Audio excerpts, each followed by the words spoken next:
Picture चालू करो बे। और आज ईमानदारी से उसका उपयोग हुआ होता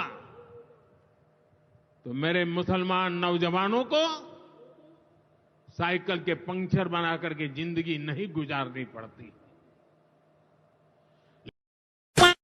मोदी जी संघी हैं और जा करके ना शपथ लेते होंगे जब करते होंगे आरएसएस तब। तो आप संघी इस तरीके से क्यों बोल रहे हो जैसे वो गाली हो? संघी है मतलब है क्या मतलब होता है कन्हैया? गाली है जिस वास्तविकता के साथ जागो।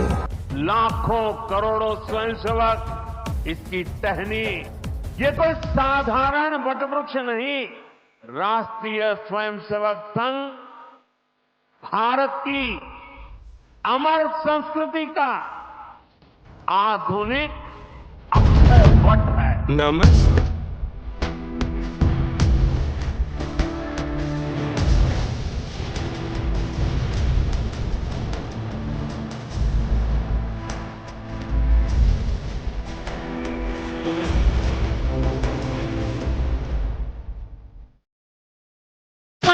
जय श्री राम दोस्तों, अगर आपके खून में भी राम भक्ति दौड़ती है तो नीचे कमेंट में जोर से लिखो जय श्री राम। देखता हूं कितने भाई अभी भी धर्म और देशभक्ति के नशे में चूर हैं। अब देखो भाई, चैनल का नाम तो सस्ते नशे है, लेकिन यहाँ नशा सिर्फ 2 चीजों का मिलता है, ज्ञान का और मनोरंजन का। तो आ जाओ इस मस्त सफर में जहां दिमाग खुलेगा, हंसी रुकेगी नहीं। और हाँ, जिसने वीडियो लाइक और चैनल सब्सक्राइब नहीं किया वो अगली बार महंगे नशे की दुनिया में भटकता नजर आएगा। चलो वीडियो शुरू करते हैं। जय श्री राम। ये राहुल गांधी अगर प्रधानमंत्री बन जाए तो क्या? भैया हम तो आत्महत्या कर लेंगे। बात बिल्कुल नहीं, हमें पसंद है ही नहीं है वो। की पार्टी का नाम है भारतीय जनता पार्टी। भारतीय जनता पार्टी की मां है जनसंघ, जनसंघ की मां है हिंदू महासभा और आरएसएस। हिंदू महासभा और आरएसएस से इनकी पार्टी का जन्म हुआ है। रुको जरा, सबर करो। आपने कहा आरएसएस की मां है, ये कांग्रेस की मां कौन है?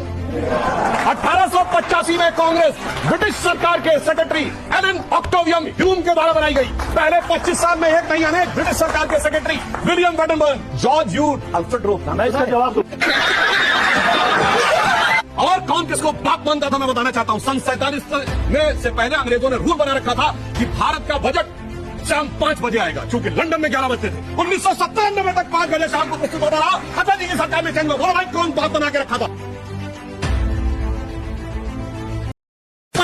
कोई अगर तुमसे पूछ ले कि बी आर अम्बेडकर जी ने देश को दिया ही क्या है तो उसे बस ये वीडियो दिखा देना। संविधान लिखकर भारत का सबको किया था एक समान, 32 डिग्री घेर करी थी, 9 भाषा का पाया ज्ञान, महानायक कहलाए देश के, ना कोई इंसाफ। सबकी गरीबी दूर हो तो वो केवल और केवल एक ही चीज से हो सकती है, वो है शिक्षा। बात तो सही है। शिक्षा के बिना कोई पार नहीं है, हो ही नहीं सकता।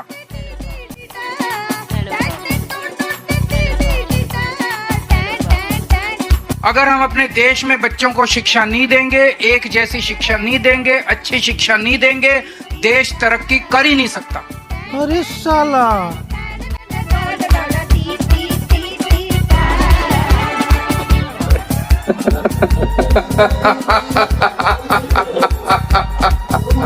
शिक्षा पे जोर नहीं देंगे। हमको जो मर्जी हो हम करेंगे। एक बात याद रखना, बीजेपी को मदद मत करो। बीजेपी का अगर तुम लोग मदद करोगे कोई, तो अल्लाह का कसम आप लोगों को कोई माफी नहीं करेगा। हम तो माफी नहीं करेंगे। हे लड़ाई में हम लड़ाई करेंगे, हम लड़ेंगे, हम लड़ेंगे नहीं। जो काफिर है, जो कापुरुष है, वो डरते हैं, वो मरते हैं, जो लड़ते हैं वो जिंदा रहते हैं। भाजपा बंगाल पर कुछ क्यों नहीं कर रही? इसका उत्तर बहुत साधारण है। मणिपुर में हिंसा हुई, वहां ईसाई और हिंदू मर रहे थे। 2 साल बीतते बीतते लगा अब ज्यादा ईसाई न मर जाए तो राष्ट्रपति शासन लग। बंगाल हिंसा में जब मुसलमान भी मरने लगेंगे तब उन्हें बचाने के लिए राष्ट्रपति शासन लगेगा। अभी केवल हिंदू मर रहे, वह अभी लंबे समय तक नहीं मर रहे। 2 साल तक मार काटो लगातार, तब लगा कुछ करना चाहिए। इनके प्रवक्ता ऐसे ट्वीट कर रहे हैं जैसे कि केंद्र सरकार कुछ कर ही नहीं सकती। फैक्ट फाइंडिंग टीम गई थी, क्या हुआ उस रिपोर्ट? बीजेपी और उसके नेताओं के लिए बंगाल में मरते हिंदू उनकी राजनीतिक बयानबाजी के लिए नए बाण मात्र हैं। जितने मरेंगे उतनी बार उनका नाम लिया जाएगा और हिंदुओं को डराया जाएगा। वस्तुतः टीएमसी और भाजपा दोनों ही हिंदुओं को डराकर राजनीति करना चाहते। डर के प्रकार भिन्न है, पर हिंदू भयाक्रांति है। एक को वोट नहीं देंगे तो मार देंगे और एक कहता है मरना नहीं है तो हमें वोट दो। चाहिए केवल वोट ही। भय का निवारण नहीं हो पा रहा। डेमोग्राफिक बदलाव असंवैधानिक होता है। कोर्ट कह चुकी है कि यह राष्ट्रीय सुरक्षा का प्रश्न है। भाजपा ने इसे विकट से विकटतम होने दिया। अब कह रहे हैं कि कमल पर बटन दबाओ तब कुछ होगा। विचित्र बात यह भी है कि किसी भी विपक्षी नेता ने नरेंद्र मोदी को यह नहीं कहा कि वो बंगाल क्यों नहीं जा रहे, ना ही बंगाल पर कोई बयान आया। भाजपा हिंदुओं की सहायता केवल तब करेगी जब हिंदू माइनॉरिटी हो जाएगा और फिर दिवाली में 2 सिलेंडर ज्यादा देंगे कहकर सबका साथ सबका विकास होगा। इसलिए हिंदुओं को माइनॉरिटी बनने पर ध्यान देना चाहिए। बंगाल में अल्पसंख्यक बनते ही मोदी जी साथ विकास प्रयास विश्वास से राइम करता कुछ नया लेकर के आए। जो मैं अभी करके दिखाऊंगा ना, सोचा नहीं होगा किसी ने। नहीं, अब क्या हुआ कि अब तैयारी हो गई है और अब मजा आ गया है।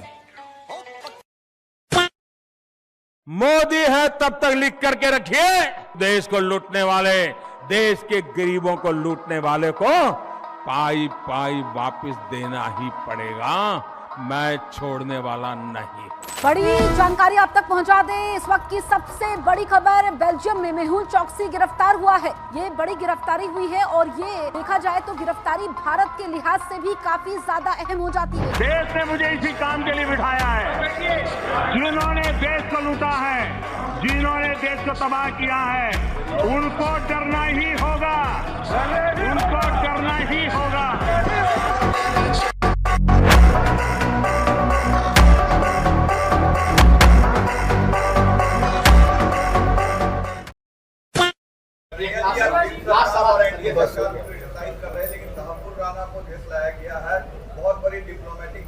किसको लाया गया है? 26/11 के जो टेरर अटैक के। अच्छा, मुझे आप पूछे तो हमको लगा कि 15 लाख रुपया खाते में आ गया। आप इसकी बात कर रहे हैं। कमाल है, लेकिन कमाल है, लेकिन नहीं, अमित शाह कह रहे हैं। अमित शाह को लाज लगता है? अमित शाह को लाज नहीं लगता है ना? थोड़ा सा भी लाज है उस आदमी को? है अपने बेटा को बीसीसीआई का सेक्रेटरी बना दिया, अभी आईसीसी का चेयरमैन बना दिया। लाज है उसको? थोड़ा ना, कम से कम ना लोगों के अंदर ना आंख में ना लाज शर्म होना चाहिए। मुद्दा दिन भर भटकाते रहना, कभी इधर कभी उधर, कभी वक्फ बोर्ड तो कभी कुछ तो कभी कुछ।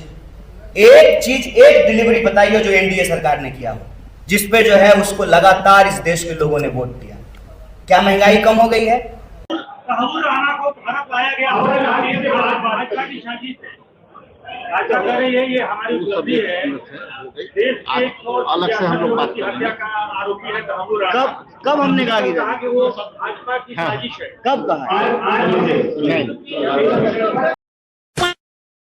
ओवैसी साहब के पास 3000 करोड़ जो है अवैध संपत्ति पर, वक्फ की संपत्ति पर ओवैसी साहब का कब्जा है। आप देश के उद्योगपति को कह रहे हैं, ये भी देखिए ना, जब आप दूसरों पे उंगली उठा रहे हैं, पहले आप अपने घर में झांक लीजिए कि आप लोगों ने कितना कब्जा कर रखा है। आदिल हसन, आपने कहा जांच करवा लीजिए। जांच होगी तो ये तो रोएंगे नहीं ना कि कागज नहीं दिखाएंगे। एक एक दस्तावेज की जांच होगी। बोले नरेंद्र मोदी को बोलिए कि अपनी डिग्री भी दिखा देंगे। हाँ, आप डिग्री पे आ गए। कैसी कागज पूरा डिग्री पे आ गए? यही फर्जी बनती है आप लोगों की। कभी गाय पे, कभी डिग्री पे, इनसे कागज मांग लिए तो ये इधर उधर भाग गए। 3000 करोड़ ये एएमएन, ये जो वक्त की संपत्ति के लिए छाती ठोकते हैं, ये असदुद्दीन ओवैसी ने 3000 करोड़ रुपए की वक्त की संपत्ति पर अवैध रूप से कब्जा ओवैसी साहब ने कर रखा है हैदराबाद के अंदर। और जब इसकी जांच की बात करी तो प्रधानमंत्री की डिग्री याद आ गई। जब जांच की बात करी तो गाय याद आ गया। क्यों? क्योंकि ओवैसी साहब की हकीकत हमने सामने रख दी।